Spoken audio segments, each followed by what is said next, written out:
is my pleasure to present to you for the first time the 30th Chief of the National Guard Bureau, General Stephen S. Nordhaus.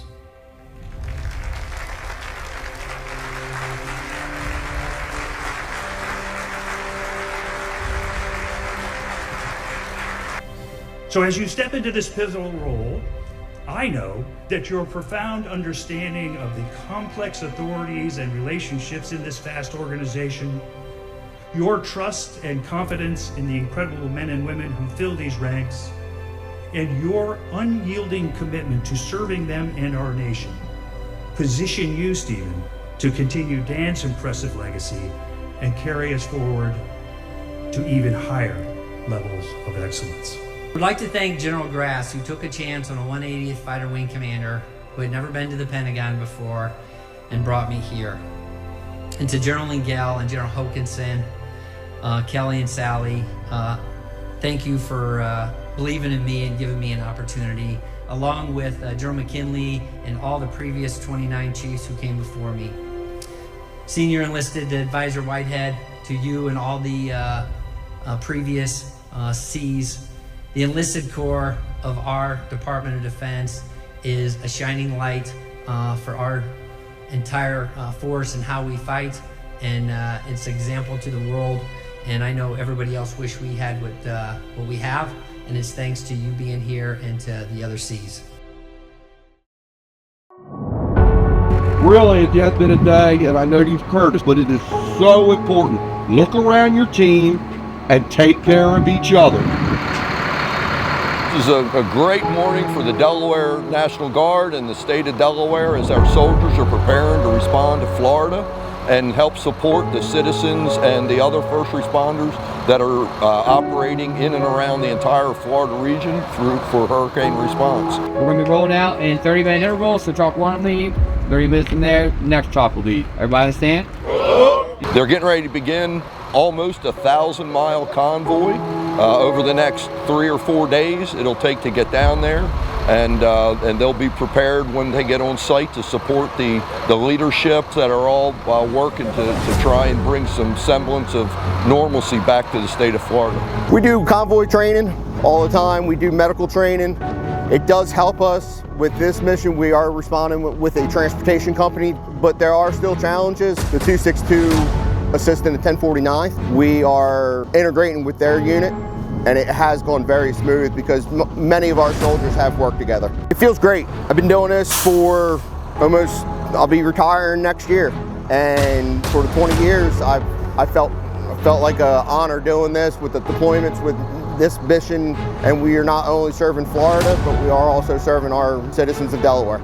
Just an incredibly proud moment for the leadership of the Delaware National Guard, for Governor Carney and his team. You know, this is what they all signed up for, and we're really looking forward to watching them go out and do great things in support of our citizens down in Florida.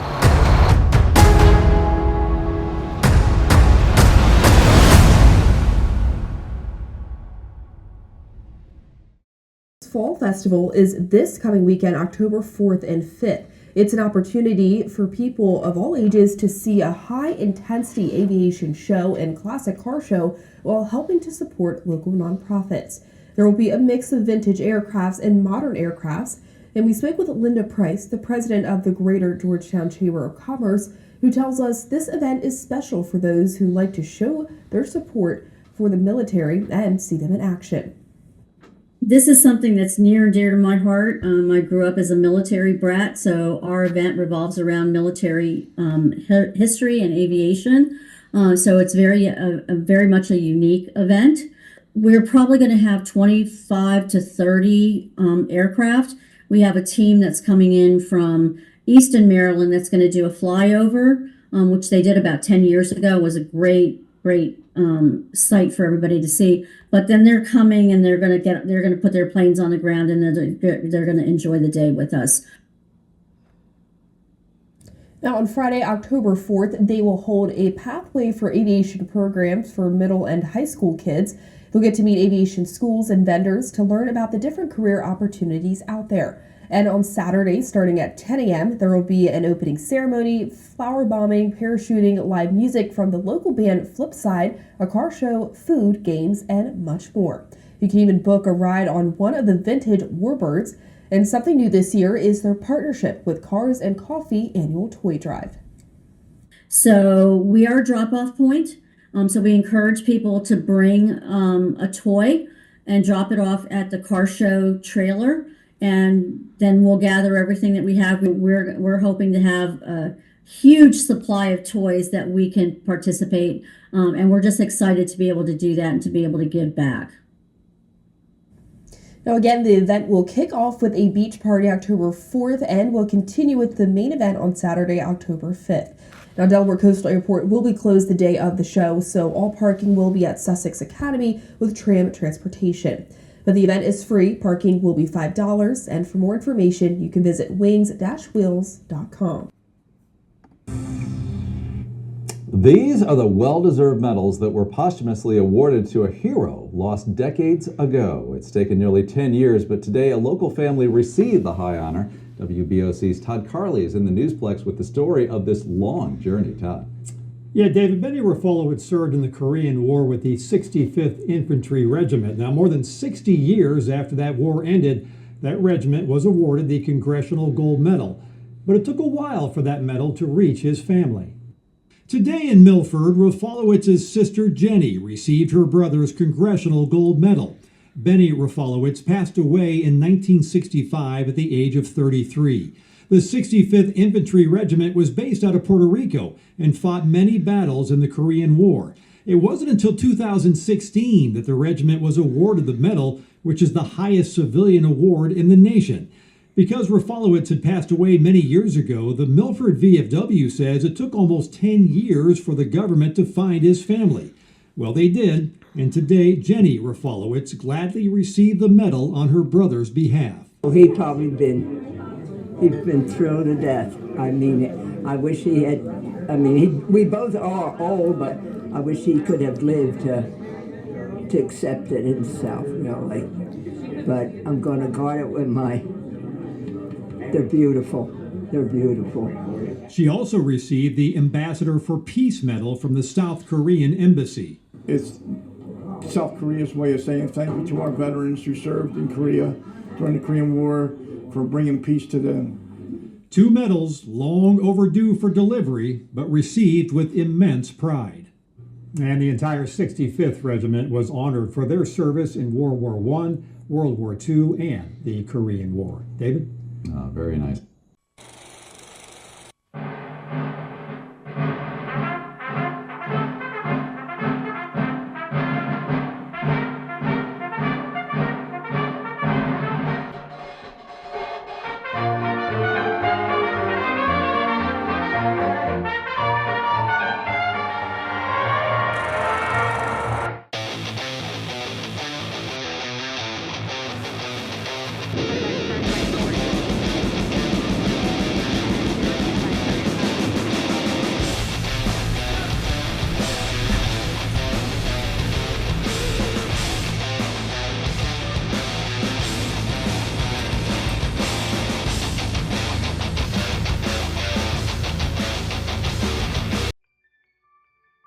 Sergeant First Class Christopher Brookins. I'm assigned Joint Force Headquarters G3 Sustainment Training Branch. Yeah, so we're doing the 2024 tag match. So this is a statewide combined arms competition. It's supposed to measure marksmanship skills, both developmental and advanced, as well as teamwork amongst unit teams. So we have a few events, both rifle and pistol, that we're going to challenge close range and long range marksmanship. We have the combat rifleman match, a reflexive fire, as well as the pistol and rifle excellence in competition matches. And this year we added the rapid pistol close quarter match. So we used to have the anti-body armor pistol match, which is very similar to the rifle reflexive fire. And so we changed it to add a little bit of diversity, to present some new targets and some new challenges to this year's tag match. So this year we had a lot more diversity amongst the units. We had some units come out that haven't been out in a few years, and it's good to see those units back out competing again. This is our largest registration field that we've had since before COVID. So the arrow has been pointing up now for a few years, and hopefully next year we'll continue to do the same things. Private Smith, My unit is 1049th Transportation. It actually been surprising, but amazing at the same time. Definitely would like for this to happen like every maybe 4 months or something like that instead of every year, once a year, which would be something nice to have. I know most people here would love that, but... Your overall tag match, combined arms, individual champion with a score of 589 and 10 X's, Specialist Lavali, 160.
In a world where duty meets honor, where the sky is both battlefield and savior, comes a tale of courage and resilience. Witness the 166th Airlift Wing, stationed at the Newcastle County Airport, is a force of unstoppable might. With their fleet of Lockheed C-130H-3 Hercules transport aircraft, they defy limits, delivering hope and salvation across communities and continents. Led by the Governor of Delaware, this wing of citizen airmen stands ready for any challenge.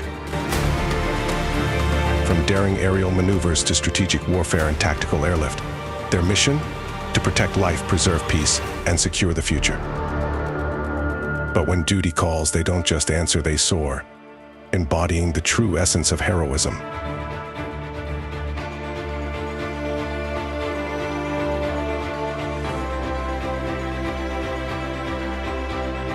From the heart of America's skies to the far reaches of the globe, join them on a journey where every moment is a testament to valor. For when the 166th Airlift Wing takes flight, legends are born, and the world is forever changed. The mission of the 166th Airlift Wing is to produce the finest citizen airmen for global engagements and domestic operations, supporting families and serving our communities.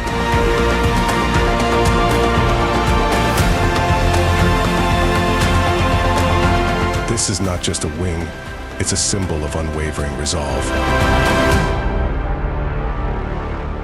This is their story,